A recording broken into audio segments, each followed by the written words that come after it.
One day, I found out everything. The certain secret that my husband had been hiding. Just as I thought. As my premonition proved true, I was overwhelmed with indescribable feelings. Even though there were cracks in our marriage, it's not like my feelings for my husband were completely gone. Feeling physically unwell, what can I do now? Was pain the desire to escape? My heart being eaten away by such emotions? Maybe I had already made up my mind. This isn't something I can ask others for help with. This is something I have to do myself. I resolved. I forced my ailing body to go to a certain place, unaware of the ultimate decision that would shape my life. My name is Amy, and I'm 29 years old. As a homemaker, I'm busy with the household chores every day. I met my husband, Matt, 3 years ago, back when I was still a corporate employee. We got to know each other through work, and being the same age, our conversations were lively.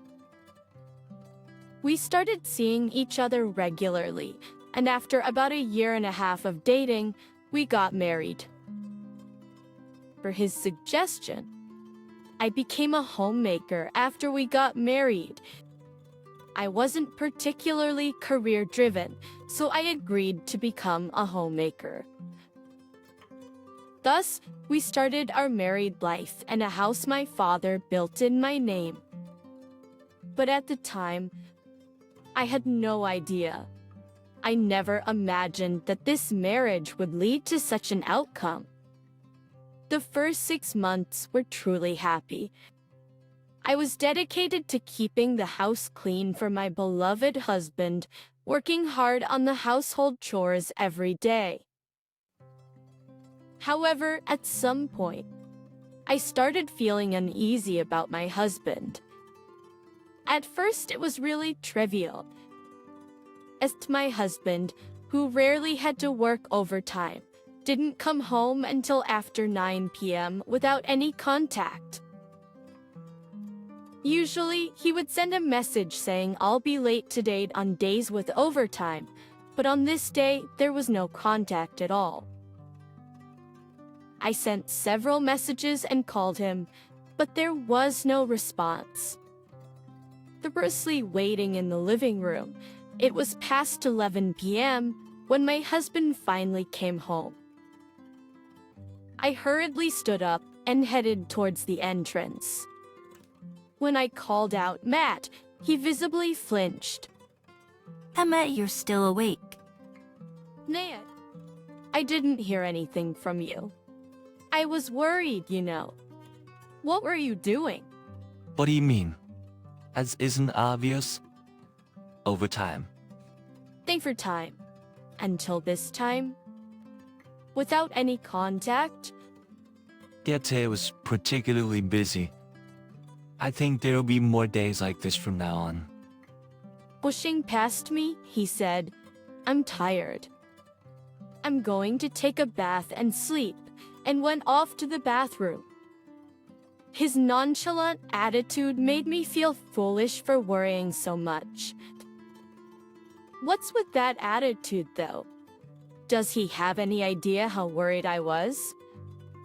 At least a sorry I couldn't contact you would have been nice. Suppressing my rising irritation, I headed to the bedroom. That night, I forced myself to fall asleep under the covers. From that day on, our marital relationship drastically changed. My husband started working overtime almost every day and began working more on weekends. When I tried to have a conversation about this odd behavior, he insisted it was just overtime. That's when I realized something. My husband, who was supposed to be working overtime, smelled like soap. At this point, There was only one reason I could think of for his late returns. Butchered one night, past midnight, when Matt came home. I decided to confront him. Hey Matt, you Matt. What are you really doing out there, this late in the night? What do you mean? How many times do I have to say it? It's overtime. I've always told you that. It's too much by any standard. You barely had any overtime before we got married. But working on weekends seems really odd. Plus, your suit smells good like soap when you should have been at the office. It smells good? Yeah, like soap. Why does it smell like that? When I pressed him, he started to avoid eye contact and became tongue-tied. But he quickly regained his composure and told me firmly, "It's just your imagination. If you say it smells nice, it must be from the office." Like from the office? I'm doing overtime, so of course there are other employees around, right?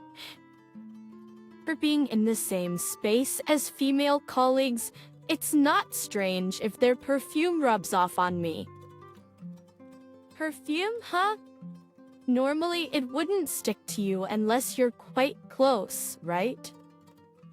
Enough. You've been nagging me, complaining about every little thing. Do you even realize who's providing for you? And to think he would react so defensively? I was honestly disappointed that we couldn't have a proper conversation. Not long ago, we could discuss anything. He must be getting angry like this because he has something to hide. But to confront him about infidelity, I needed proof. But from that day, I decided to look for evidence of his affair. A few days later, I noticed Matt's smartphone lying on the desk. It was locked anyway, so I couldn't open it. As I nervously glanced at the phone, a message notification popped up. It was from someone named Rai. Yesterday was so much fun. Can't wait to see you again. Really excited about our anniversary trip. It's almost half a year since we've been together, right? And will you divorce your wife? I can't wait to marry you. At the words on the phone, resembling those between lovers, made my hands tremble. I felt my breathing become increasingly erratic. Just as I thought was cheating on me, and he had been for over half a year. This unbelievable. Cheating within a year of marriage. Deceiving me, lying about working overtime, meeting another woman. Maybe it's because I've been feeling unwell lately, not eating properly, but I was suddenly overwhelmed by intense nausea. My body was more honest than I realized. After he came out of the bath, I confronted him. Matt, who is Rai? My husband reacted visibly, a clear what, and glared at me. Seeing the smartphone in my hand, he must have realized everything. He forcefully snatched the phone from me, raising his voice in anger. Hey, don't go snooping through someone's phone. But don't I have any privacy? What about you? Privacy? After cheating on me, you dare talk about privacy. What? I'm not cheating. Do you have any proof? Prills. The proof is right there. Then he deleted the message notification from the screen, smirking triumphantly. And again he asked, "Where's the proof?" I can't unlock the passcode, so I can't display the previous message again. The evidence I finally got hold of was dismissed right before my eyes. In my frustration, I bit my lower lip. My husband casually threw out, "Hey, if you're going to accuse me of cheating, at least bring some solid evidence, lol." This is slander, you know. What are you talking about? How can you be so insensitive? That's because you started accusing me of cheating, right? I don't even want to come back to this house anymore. Being falsely accused of cheating. I can't believe this. Whose fault is this? Just in that moment, the negative emotions I had been desperately holding back surged through me. I'll make sure to get back to him and stay-at-home wife. And do anything. I can do anything. Investigator agency I found during a weekday afternoon. SN 762. Understood. We'll start the investigation right away. Thank you very much. But I'm trying. There's one problem. Oh, sorry, nurse. So there's one problem. A problem. And towards to Mount Patsons, the representative nodded with a somber expression and looked straight at me. We can start the investigation on your husband right away. But, Amy, you're a stay-at-home wife, aren't you? Yes, that's right. Is that a problem? So we can take on the case, but it will cost a significant amount. Many stay-at-home wives request infidelity investigations, but then struggle with the payment. Oh, I see. Those basis sides, even if you manage to divorce your husband, you might face financial hardships afterward. Good. Are you prepared for that? Yes. I've made up my mind. I won't let him get away with this anymore. Hearing my words, the representative nodded firmly and said, "Understood." But that the agreement for the infidelity investigation was made. After leaving the agency, I headed to the hospital to figure out the cause of the illness I had been enduring. After a series of tests, an endoscopy yielded a shocking diagnosis.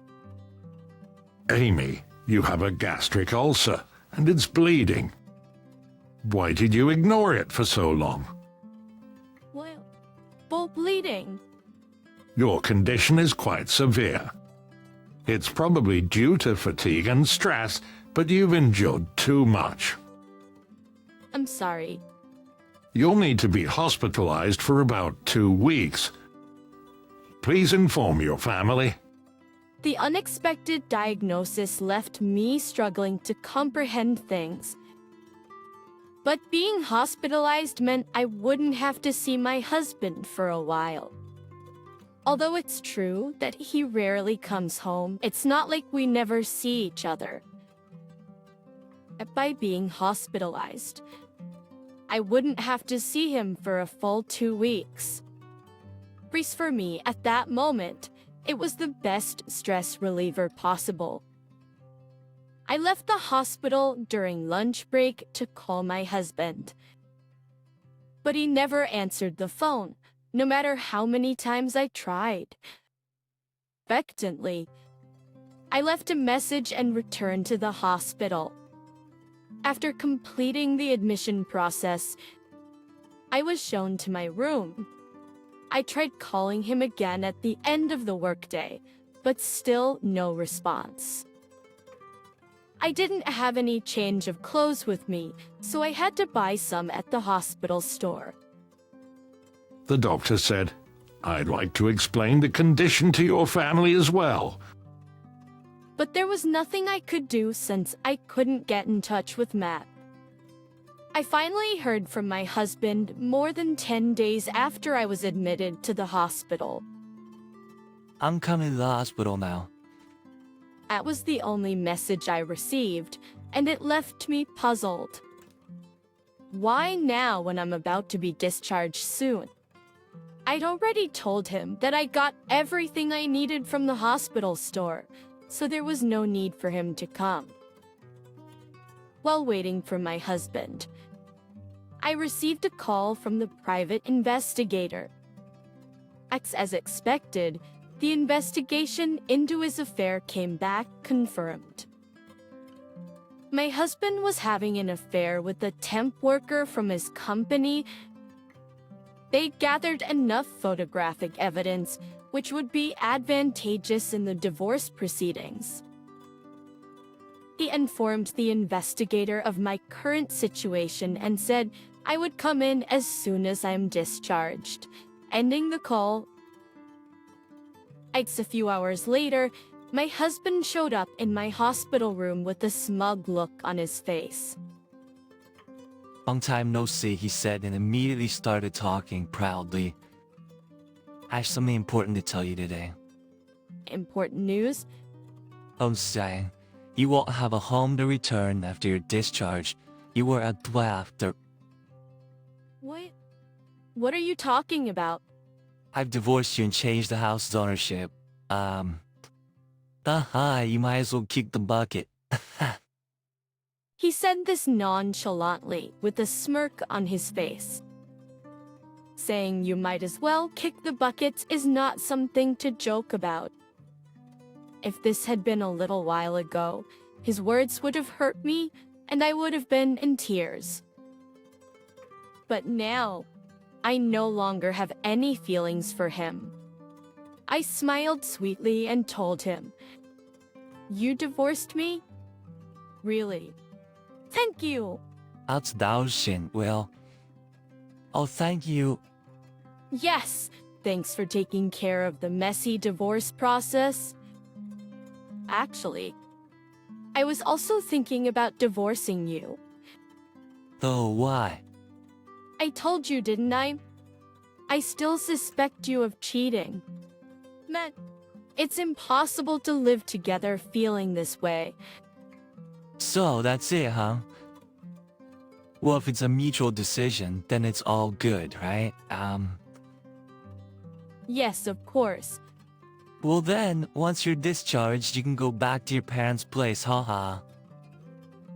As he left, my husband hummed a tune and exited the hospital room. I couldn't stop laughing at his figure. Haha, but such a fool, knowing nothing. Does he really think I'll just stay silent about all this? I'll make sure to be thorough in my revenge. A few days later, as soon as I was discharged, I headed straight to the private investigator's office. Oh, tease.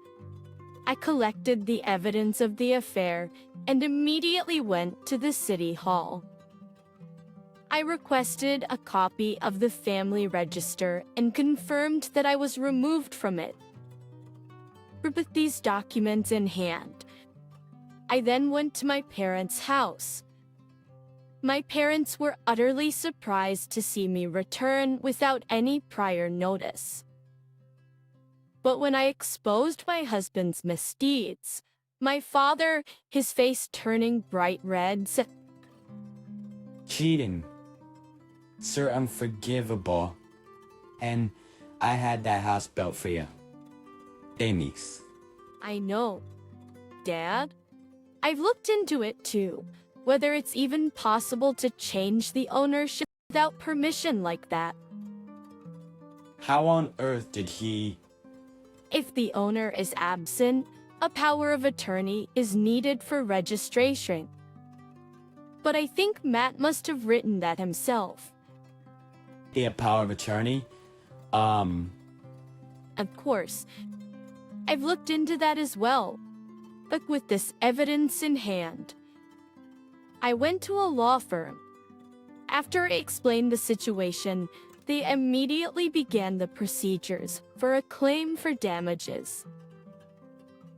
Next, I contacted my in-laws, and taking my parents with me, we headed to the house where I once lived my married life. For entering the house with both our parents, we found Matt and his mistress embracing in the living room. But what's Amy doing here? And why are pants here too? Today, I've come to tell you something important. Get out already. My house? Don't make me laugh. Hold up. The ownership has already been changed. If you don't leave, Call them. Well, I think you'll be the one in trouble. As Matt's eyes flashed with anger, he advanced towards us. Just as he got close, I confronted him with the evidence photos I had obtained from the detective agency. The moment he saw that, Matt started trembling violently, his face turning pale. where do you have that? That? Upper hand in the divorce. Wait a minute, house and, upper hand. You're not thinking of requesting alimony, are you? Of course I am. Besides, you changed the house's ownership and filed for divorce on your own. Forging a power of attorney from the registered owner is a crime of falsifying a sealed private document, and forging a notice of divorce is a crime of falsifying a private document. You're a full-blown criminal, you know? What? I clearly hadn't realized things would get this serious. The mistress seemed equally shocked, turning pale as she listened to our exchange. Please. Just make it like this never happened.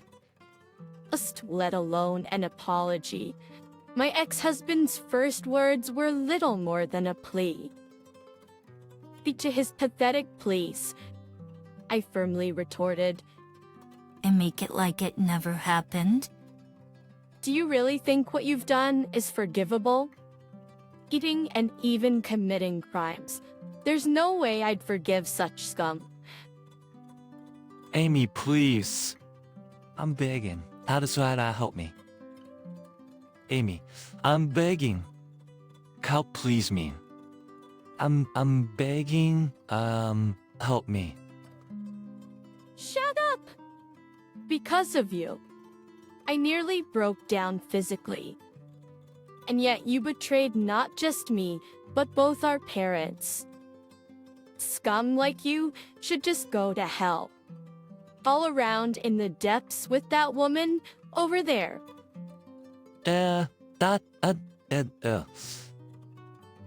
As Matt let out a crazed shriek, my father-in-law and another man quickly escorted him outside. The mistress was also thrown out, left without a place to go.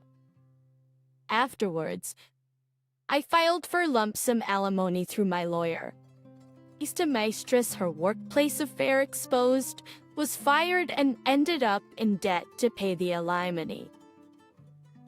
Actually, as for Matt, he was found guilty of forging sealed and private documents, receiving a 6-month prison sentence. Of course, serving time meant he couldn't continue living as before. Afterwards, he'd have to pay me alimony and look for a job. That was the punishment he faced. It was, of course, all of his own doing. As for me, I now live in the house I reclaimed with my parents. It's too big for one person, so living with them is just right. Though my marriage failed, there's still a lot ahead in my life. But from now on, I want to focus on my own happiness and make better choices.